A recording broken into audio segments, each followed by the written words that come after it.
Les événements catastrophiques se produiront inévitablement, notamment l'effondrement des structures résidentielles, ainsi que les shocks sismiques d'une grande ampleur.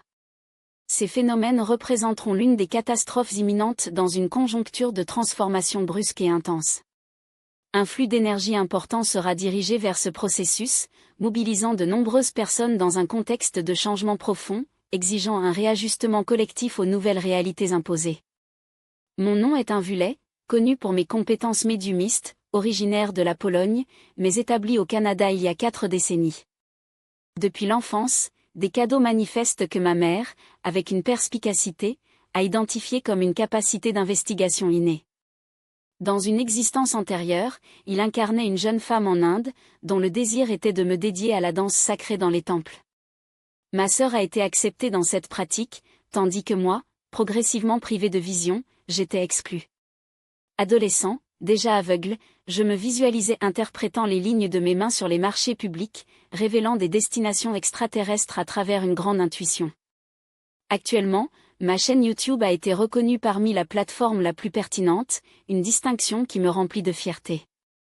D'autres professionnels sur le terrain m'attribuent l'épithète de Good Mother, un titre que j'honore honnêtement, parce que je me rends compte que ma mission dans cette incarnation est d'offrir des conseils à travers des lectures intuitives. Cette année, au début, nous avons perdu notre fils, et ma performance continue, à la fois dans les séances et sur la chaîne, est un hommage à lui, parce que c'est lui qui m'a encouragé à continuer. Je ressens une immense gratitude pour votre soutien initial lorsque nous avons enregistré des vidéos ensemble.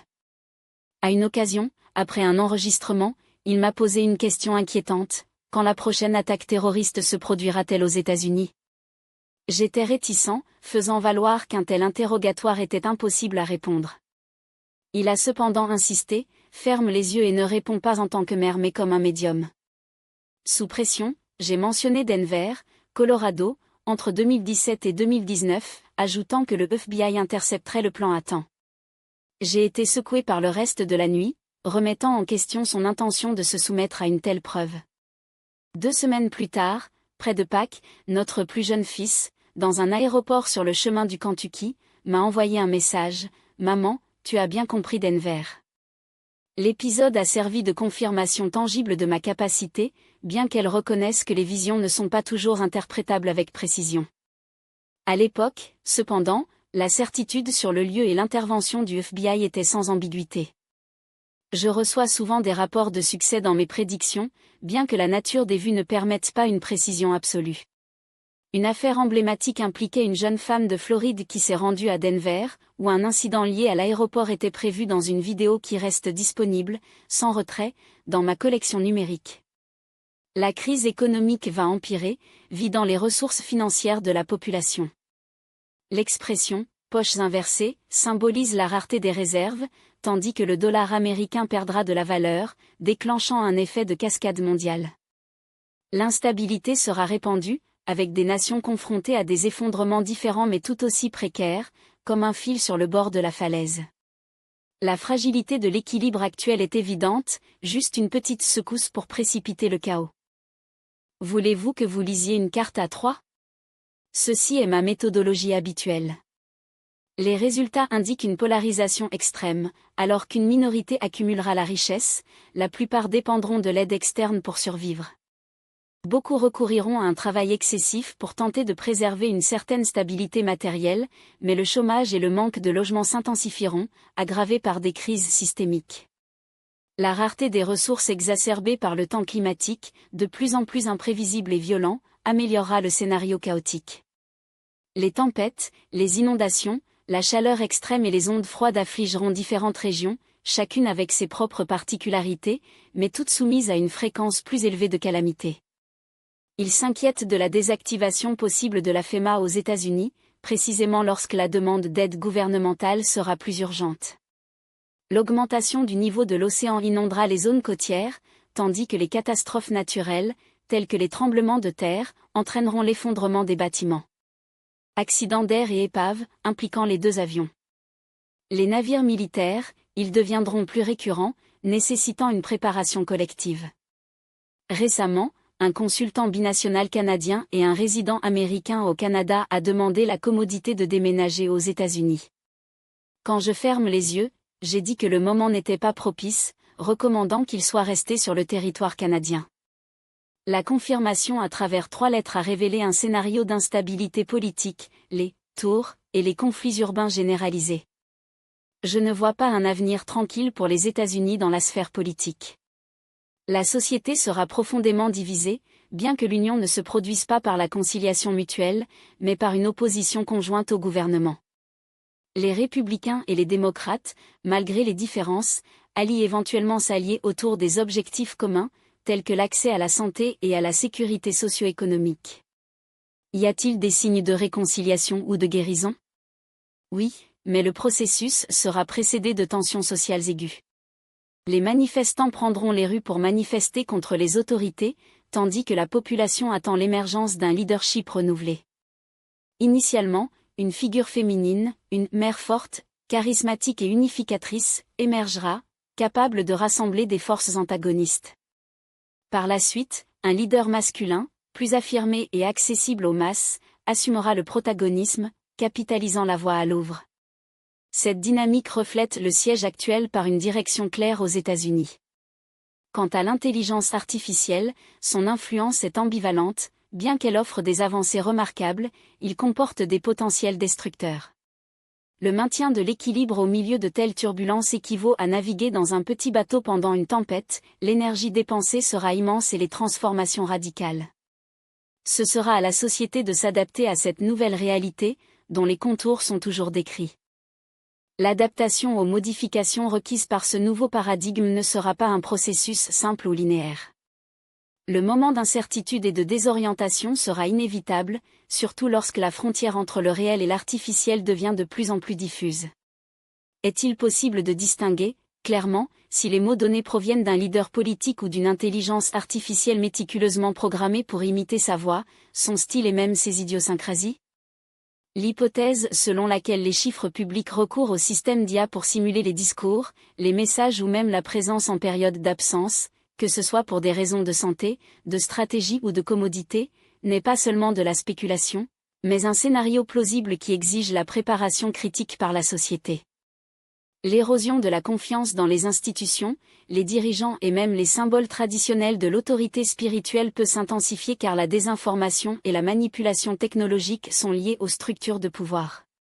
Dans ce contexte, il existe un phénomène inquiétant, l'inadéquation croissante entre la recherche de sens et les institutions chargées de la fournir. Alors que certains individus chercheront refuge dans des pratiques spirituelles ou religieuses, d'autres connaîtront un détachement radical, se sentant trahis par des systèmes qui n'ont pas offert de réponse cohérente aux crises existentielles contemporaines. Les églises et les communautés de foi, historiquement des piliers de l'orientation morale et collective, seront confrontés à un dilemme. Certains maintiendront leur pertinence en s'adaptant aux nouvelles demandes d'authenticité et de connexion, tandis que d'autres perdront l'adhérence, considérés comme anachroniques ou incapables de dialoguer avec un monde en transformation accélérée. Ce n'est pas un effondrement de la spiritualité elle-même, mais une profonde reconfiguration dans ses formes d'expression et de légitimité. Les années suivantes, en particulier à partir de 2025, seront marquées par une ambivalence collective, d'une part, l'urgence pour la solidarité, la compassion et la protection mutuelle, de l'autre, la prolifération des doutes et des sceptiques qui saperont les fondements de la cohésion sociale. Dans ce scénario, le message imposé est essentiellement de nature humaine, la nécessité de cultiver l'empathie comme un antidote à la fragmentation, pour étendre la main aux autres non pas comme un geste rhétorique, mais comme une pratique concrète de résistance aux forces qui nous isolent. La paix, en ce sens, ne sera pas un état passif, mais un effort actif et continu, construit à partir de choix quotidiens qui priorisent le syndicat sur la méfiance. Parallèlement à ces réflexions, une question émerge. Aussi pressant, comment déchiffrer les énigmes du passé pour éclairer les chemins du présent? L'exploitation des souvenirs des vies passées, un domaine qui transcende le mysticisme pour entrer dans des territoires de psychologie transpersonnelle et d'épistémologie, peut offrir des informations précieuses sur des modèles récurrents, des dons inexplicables ou des aversions profondes qui persistent tout au long de l'existence. Prenons comme exemple la relation avec l'alcool, alors que de nombreuses personnes ressentent du plaisir ou du soulagement dans leur consommation, d'autres, comme moi, ressentent un rejet viscéral presque instinctif sans une justification apparente dans l'expérience actuelle. En enquêtant sur cette aversion par des régressions, je suis tombé sur une mémoire latente, celle d'un marin, il y a des siècles, dont les abus de boissons alcoolisées l'ont conduit à des actes de violence, enfin, à un résultat tragique nommé dans un sac hors route par ses propres compagnons.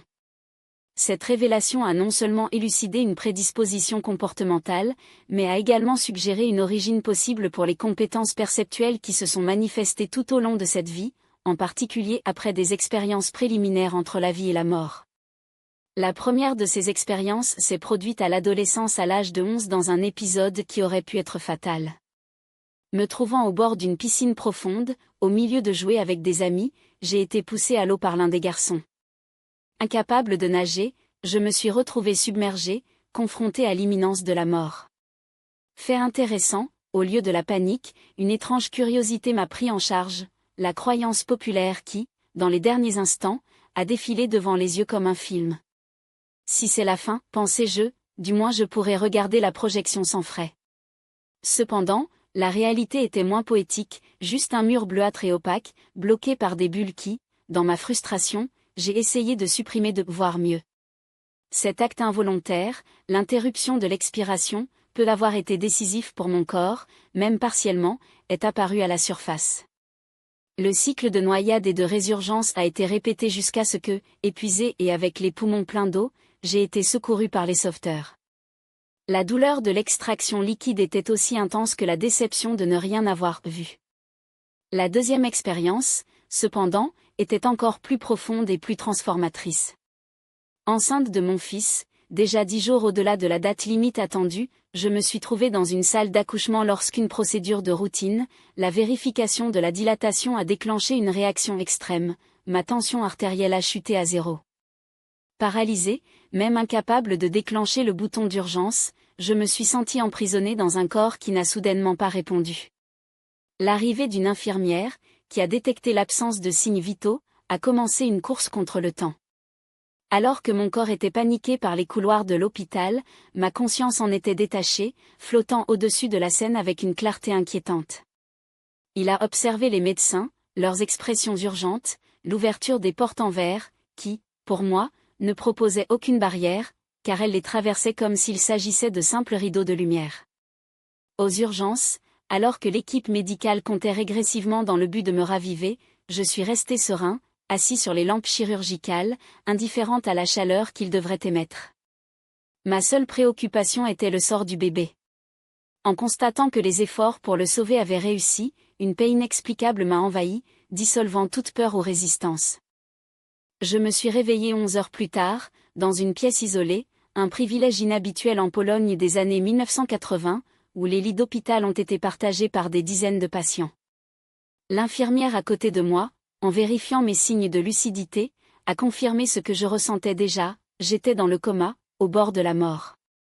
En faisant rapport à la famille et aux amis, j'ai été reçu avec scepticisme, après tout, dans ce contexte historique et culturel, les expériences proches de la mort étaient tabous, lorsqu'elles ne sont pas ridiculisées. Quelques années plus tard, déjà au Canada, lorsqu'il est tombé sur un documentaire qui a décrit avec précision les phénomènes que j'ai ressentis, le sentiment de flotter en dehors du corps, la perception amplifiée des détails, l'absence de douleur ou la peur, j'ai réalisé que mon rêve avait en fait été une expérience limite documentée par la science. Cette compréhension a suscité en moi un profond intérêt pour l'exploration des vies. Sada comme clé pour dévoiler des compétences et des inclinations apparemment inexplicables dans l'existence actuelle. Un exemple remarquable concerne ma capacité à peindre, se manifestant sans aucune formation formelle dans cette vie. En reproduisant des portraits d'Iana, un gentleman chinois ou mon propre frère avec une précision qui m'a surpris, je me suis demandé, d'où vient cette technique ? La réponse est venue par une régression, je me suis vue comme une petite femme, au milieu de la cour de Nicolas II en Russie impériale, tenant des pinceaux et des peintures avec une dextérité qui ne pouvait être le résultat d'une pratique du millénaire. Cette mémoire a suggéré que les dons que nous portons ne sont pas un simple hasard, mais l'héritage d'un continuum existentiel, dont les fils, lorsqu'ils sont dévoilés, peuvent éclairer notre passé non seulement, mais aussi les possibilités latentes de notre présent. Dans un autre épisode tout aussi révélateur, je suis tombé sur une scène qui, à première vue, semblait triviale mais portait le poids d'une injustice ancestrale. J'étais dans un coin de la pièce lorsque mon mari a affiché fièrement une peinture sarmentée sur un coursier blanc, le présentant comme le travail.